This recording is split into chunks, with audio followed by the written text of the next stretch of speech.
Hello everybody! For our May Spotlight, we are going to cover the neighborhood of Roppongi. And if you've heard about Roppongi, it might have the image of a nightlife district, someplace where you come to party and go to dance clubs and just go crazy. But since the early 2000s, this area has really transformed into an arts and culture district.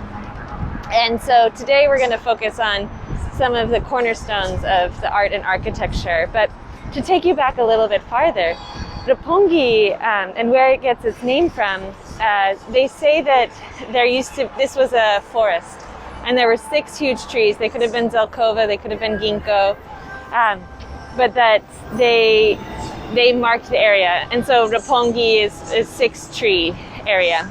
They also say that in the Edo era, there were 6 powerful daimyos, those are samurais from other parts of Japan, that lived in this area. And so they were the 6 pillars of this area. But regardless, the area really wasn't populated till around the 1890s, when the Japanese Imperial Guard moved here for training. And bars and brothels got set up to cater to the military men.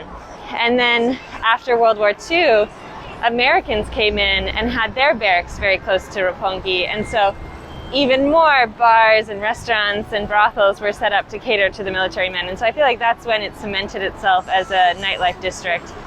And in the 1980s, I mean, Japanese or foreigners alike, everybody came to Roppongi to party. And then with the bubble bursting in the late 80s, early 90s, this area was decimated.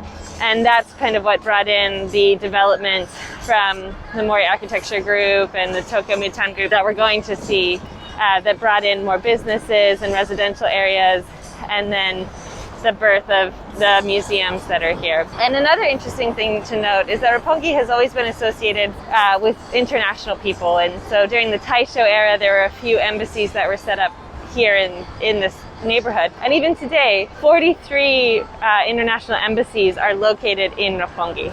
So excited to explore with you. Let's go and see what we can find.